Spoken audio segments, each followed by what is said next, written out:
হ্যাঁ, আজ সকালে একটা বদলির আদেশনামা বেরিয়েছে।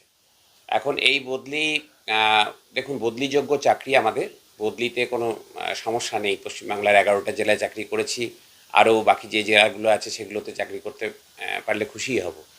কিন্তু বদলিটা রুটিন বদলি নয় এই জন্য যে আমার এই বর্তমান সরকারের আমলে গত 15-16 বছরের মধ্যে আমার এটা অষ্টমবার বদলি হলো। আর আমি এখন যে র্যাঙ্কে আছি এই র্যাঙ্কে আমার পঞ্চমবার বদলি হলো, যেখানে শাসক ঘনিষ্ঠ যারা, তারা 15-16 বছর ধরে একই পছন্দের জায়গায় তারা পোস্টিং থাকে। আর বদলি হয় আমরা যারা দুর্নীতির বিরুদ্ধে কথা বলি, যারা বিচারের দাবিতে পথে নামি, যারা থ্রেট কালচারের বিরুদ্ধে কথা বলি, তাদেরই বারবার বদলি হতে হচ্ছে। এবং আমি পূর্ব বর্ধমানের এখন যে পোস্টে আছি, ডেপুটি সিএমওইচ 2, এবং আমি যে স্বাস্থ্যের কর্মসূচিগুলি দেখি, জনস্বাস্থ্যের কর্মসূচিগুলি, তার পারফরমেন্স সারা রাজ্যে একদম প্রথম দিকে। তা সত্ত্বেও আমাকে বদলি করা হলো দার্জিলিংয়ের এমন একটি হাসপাতালে, একটা 50 বেডের টিবি স্যানাটোরিয়াম, যেখানে রোগী প্রায় থাকে না বললেই চলে, এবং সেই পোস্টটি হচ্ছে আমার থেকে লোয়ার র্যাঙ্কের একটি পোস্ট। এবং শুধু এই বদলিই নয়, যদি দেখেন আপনারা যে গত 7-8 মাসে অভয়া আন্দোলনের আমরা সামনের সারিতে থাকার সুবাদে নানান ধরনের প্রতিহিংসার মুখোমুখি হতে হয়েছে। অতীতে মিথ্যে অভিযোগের ভিত্তিতে লালবাজারে সমন করা হয়েছে, কখনো অসত্য অভিযোগ করা হয়েছে মেডিকেল কাউন্সিলের পক্ষ থেকে সল্টলেকের থানায়, এবং এখন বদলির খাড়া। কিন্তু আমরা যেটাকে যেভাবে দেখছি যে হচ্ছে শিরদাঁড়া সোজা করে, মাথা উঁচু করে কথা বলা, চোখে চোখ রেখে প্রশ্ন করবার স্বীকৃতি এবং পুরস্কার হিসেবে দেখছি। ফলে কেউ যদি মনে করে থাকেন যে এই বদলি করে বিচারের দাবিতে যে আন্দোলন, অনাচারের বিরুদ্ধে যে আন্দোলন, অবিচারের বিরুদ্ধে, দুর্নীতির বিরুদ্ধে যে আন্দোলন, তা দুর্বল হবে, তাহলে ভুল ভাবছেন তারা। এই আন্দোলন আরও জোরালো হবে, আরও তীব্র হবে। হ্যাঁ, লোয়ার র্যাঙ্কের পোস্ট, সেটাই যেখানে দেওয়া হলো, সেটা দেওয়া যায় না নিয়ম মতো, আইন মতো দেওয়া যায় না। লোয়ার র্যাঙ্কের পোস্টে সেই র্যাঙ্কেই পাঠানো হয়েছে। আপনি কি মনে করেন যে আরজিকর আন্দোলনের অন্যতম প্রধান ভোট ছিলেন আপনি, তার জন্য কি বদলি? হ্যাঁ, সেটা স্বীকৃতি, সেটার হচ্ছে যে স্বীকৃতি হিসেবেই আমি দেখছি যে এই আন্দোলন যে তীব্র গণ আন্দোলন, স্বাধীনতার পরে তো বটেই, স্বাধীনতার আগে শেষ কবে এত বড় গণজাগরণ বাংলা দেখেছে, এবং শুধু বাংলা নয়, বাংলার গণ্ডি ছাড়িয়ে সারা দেশ উত্তাল হয়েছে, দেশের সীমানা ছাড়িয়ে সারা পৃথিবী উত্তাল হয়েছে এই অভয়ার বিচারের দাবিতে।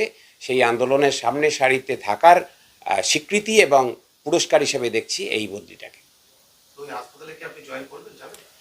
আমার এই 21 বছরের চাকরি জীবনে মোট 14 বার বদলি হয়েছি। যেখানে বদলি করেছে সরকার সেখানেই গেছি। সুতরাং কাজ করতে কোথাও সমস্যা নেই, কিন্তু অন্যায় বদলি যদি হয় তাহলে তার প্রতিবাদ জারি থাকবে।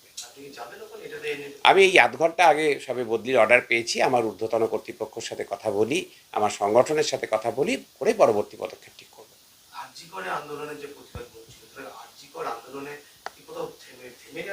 আরজিকর আন্দোলন হচ্ছে যে একটা গণ আন্দোলন, এখানে কোনো ব্যক্তি সুবর্ণ গোস্বামী কোনো বিষয় নয়। এটা হচ্ছে যে একটা সামগ্রিকভাবে সারা রাজ্যের মানুষ, বিভিন্ন স্তরের মানুষ, তাদের আন্দোলন, সামগ্রিকভাবে চিকিৎসক সমাজ এবং নাগরিক সমাজের যৌথ আন্দোলন। ফলে তা স্তীমিত হবার কোনো কারণ নেই, বরং তা আরও তীব্রতর হবে।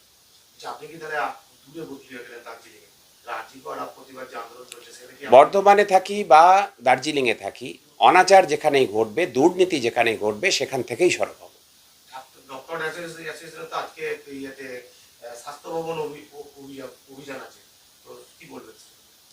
হ্যাঁ, আমাদের চিকিৎসকদের যে সংগঠন joint platform of doctors West Bengal, 5টি সংগঠনের যে হচ্ছে যে সমাহার, সেখান থেকে আজকে বেলা 4টের সময় স্বাস্থ্য ভবনে প্রতিবাদ এবং ডেপুটেশন কর্মসূচি নিয়েছে।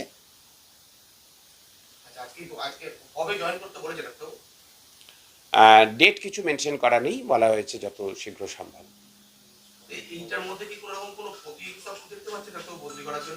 সেটা তো মানুষ বলবে। এই যে বললাম, পরপর যদি দেখেন যে হচ্ছে যে শাসক ঘনিষ্ঠ যারা, তারা একই পদে রয়ে গেছেন, পছন্দের জায়গায় থেকে যাচ্ছেন বছরের পর বছর, আর আমরা যারা দুর্নীতির বিরুদ্ধে কথা বলছি, থ্রেট কালচারের বিরুদ্ধে কথা বলছি, যারা বিচারের দাবিতে পথে নামছি, তাদেরই বারবার বদলি করা হচ্ছে, তাদের বারবার সমন করে ডেকে পাঠানো হচ্ছে, তাদের হয়রান করা হচ্ছে, প্রতিহিংসামূলক আচরণ করা হচ্ছে। এবং আমি শুধু একা নই, প্রতিবাদী নাগরিকদের অনেককেই এইগুলো মুখোমুখি হতে হচ্ছে। ফলে তারই অঙ্গ, এটা আলাদা করে আমি ব্যক্তি সুবর্ণ গোস্বামী হিসেবে দেখছি না। এটা সামগ্রিকভাবে প্রতিবাদী জনগণের উপরে প্রশাসনের যে রাষ্ট্রীয় নিপীড়ন, তারই অঙ্গ হিসাবে দেখছি। ডক্টর সুবর্ণ গোস্বামীকে কি ডিমোশন পোস্ট দেওয়া হবে শুধু কি আরজি কর আন্দোলনের জন্য? শুধু এই যে বললাম যে হচ্ছে আরজি কর আন্দোলনের সময় জন্য হয়তো এই বদলিটা, কিন্তু হচ্ছে যে এই সরকারের আমলে আমার অষ্টমবার বদলি।